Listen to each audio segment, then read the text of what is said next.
Retomando, então, a nossa conversa, Luiz, você tocou num ponto importante no último vídeo, de que sem Platão e Aristóteles não há, aliás, já sem os chamados pré-socráticos, que eu odeio essa nomenclatura, não há filosofia.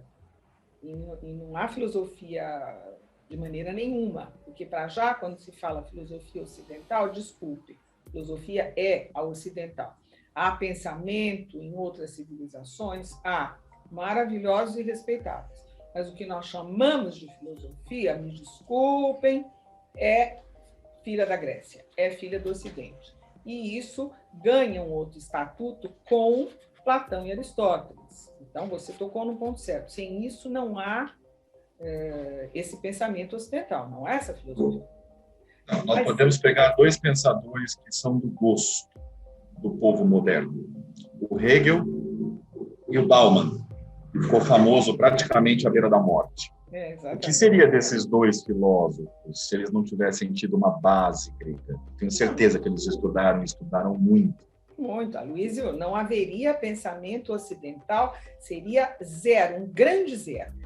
A querida historicidade dialética que as pessoas tanto gostam em Hegel não existiria se não fossem os gregos. Isso, nem aquele chinês lá que nos Estados Unidos falou do fim da história, não existiria nada, não existiria absolutamente nada.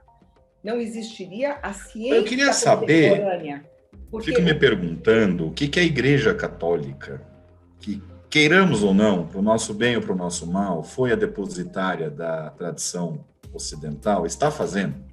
Porque eu não sei se os nossos ouvintes sabem, mas a Igreja Católica Apostólica Romana é muito menos Jesus do que Platão e Aristóteles. Se não fosse Agostinho totalmente baseado em Platão e Tomás de Aquino totalmente baseado em Aristóteles, não haveria Igreja Católica. Não haveria. A base o que a Igreja está fazendo? Está preocupada com o sínodo da Amazônia. Eles não estão nem aí com a base teórica, nem aí com tudo que eles deveriam cuidar, não é? Porque você sabe, você tocou num ponto fundamental. A doutrina, porque aquilo é uma doutrina, não é uma filosofia. Filosofia se fez na Grécia, e toda a linha de pensamento laico derivado da Grécia. A parte da Igreja Católica chama-se doutrina.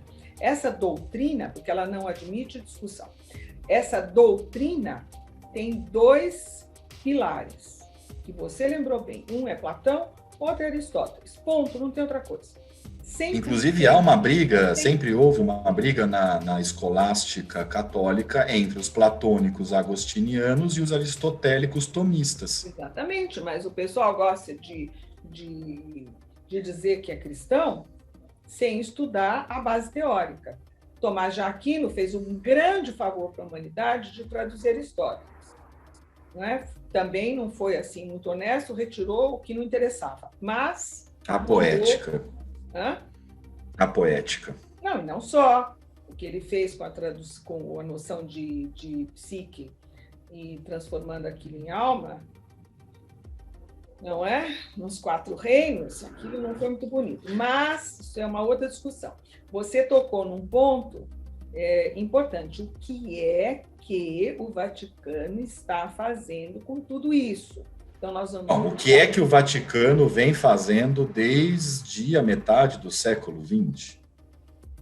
O Vaticano parece aquela pessoa que ouviu o galo cantar e não sabe onde. Então... No meio do século XX, o Vaticano ouviu dizer que eles estavam perdendo fiéis por estarem retrógrados e atrasados. O que eles fizeram? Eles tiraram a dimensão sobrenatural, metafísica e mística, da qual o ser humano necessita, sempre necessitou, a história está aí para nos mostrar isso. Sim. E ao passo que mantiveram a mesma moralidade retrógrada. Não é? Anticoncepção continua sendo pecado, preservativo continua sendo pecado, mas em compensação o que havia de belo, de sublime foi retirado e nós temos hoje essas celebrações litúrgicas horrorosas em que as pessoas ficam balançando folhetinhos e gritando. Então, mas essa questão, se nós formos levar esse ponto da Igreja Católica ao que eu comentei no início do outro vídeo, de que esse delírio ideológico, perdão, mal intencionado, que vem dos americanos, já chegou a escolas católicas daqui de São Paulo, como é que essas duas coisas se aliam? Ora, se a crítica que os americanos resolvem fazer à herança greco-romana pretende que se deve deletar tudo que é herança greco-romana, o que seria impossível, porque você não pode sair por aí... Então comecemos a deletar a Igreja Católica, não é? Então, exatamente, esse é o ponto. Então, uma casa cujos alicerces são destruídos vem abaixo. E não só pela doutrina, cujo fundamento teórico é inteiramente grego, como também pelo que aconteceu depois. Porque vamos deixar de fazer de conta que não aconteceu a Inquisição? Ora, por favor, já que os americanos estão falando de misoginia, que eu saiba, foi a Santa Madre Igreja que queimou como queimou e fez o que fez durante toda a Inquisição. Que eu saiba, o Index, aquele absurdo de autoritarismo, que queimou, inclusive, a enciclopédia do Diderot e do D'Alembert, que é o primeiro passo da modernidade no Ocidente, isso é obra de quem? Da Igreja Católica. Então, por favor, vamos deletar a Igreja Católica. Vamos fazer isso? Não, porque ninguém é besta. Há tanto eles não chegam. Não sei, talvez seja o próximo passo. Não, e esses católicos tapados que estão comemorando esse tipo de pensamento não estejam percebendo que eles são a próxima vítima. Ah, isso é verdade. Aliás, nós temos aí uma discussão que é a discussão do conceito de decadência. Um dos maiores, se não o maior filósofo contemporâneo, maior não, mas um dos maiores, os 2 ou 3 maiores, é o Michel Onfray.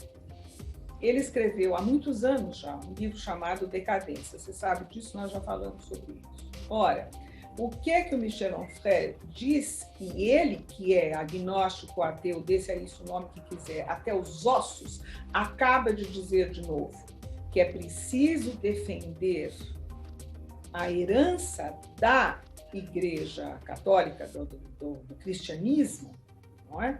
Porque o Ocidente tem isso como ingrediente fundador.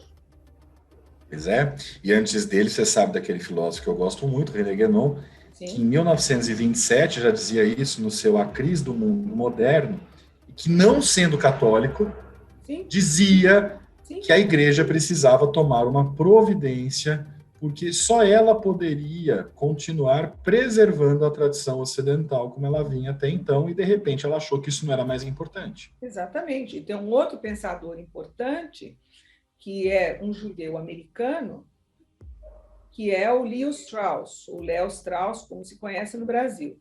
Ele tem uma obra importante, muito fácil de ler, e que eu recomendo, sobretudo a quem acha que o que nós estamos dizendo é uma heresia, porque não faltará quem ache isso, que chama-se Jerusalém Atenas, onde ele, judeu, mostra de maneira brilhante o quanto, ele sabe do que ele está falando, o quanto todo o Ocidente tem uma dupla herança.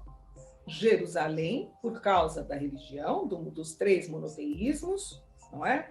Judaico-cristão, o primeiro, que é o nosso, além do islamismo, e Atenas, que é todo o resto.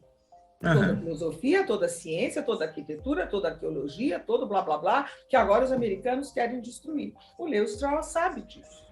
E é um pensador contemporâneo respeitável. Então, veja... Não mas acho que todos eles, Leo Strauss, René Guénon, Michel Onfray, que estão profetizando, não por dons proféticos, mas porque são inteligentes, o fim de uma civilização, estão certos. O que a gente vê é decadência em cima de decadência e emburrecimento embrutecedor acontecendo numa velocidade vertiginosa. Parece que ano a ano a gente percebe o quanto as pessoas estão ficando obtusas nas suas ideias, não pensam mais. E não só, Luiz, porque quando eles falam em decadência, quando o Onfray fala em decadência, ele está falando da ótica de uma civilização. O emburrecimento das pessoas é patente, mas concordo 200% com você. Mas ele fala da ótica de uma civilização. E mais, ele diz que isso é orquestrado. Só que ele disse isso há muitos anos, nesse livro brilhante chamado Decadência, e onde ele faz uma análise histórica, uma coisa preciosa. Ora, muito antes de os americanos lançarem esse movimento. Então, claro que foi profético, porque a única coisa que nós, filósofos, sabemos fazer é ler nas entrelinhas. A gente sofre por antecipação, porque a gente está vendo no que é que vai dar, não é? Ora, e já está dando, né? Já está dando. Então, a decadência claro, teve uma primeira onda que foi, como sempre, nos Estados Unidos, com Woodstock. A valorização do hinduísmo, aquela coisa toda. Depois, deu uma amansada, mas a moda ficou. Tá certo? As pessoas que gostam de negar a si mesmas e acham que conseguem fazer que conseguem não sei o quê.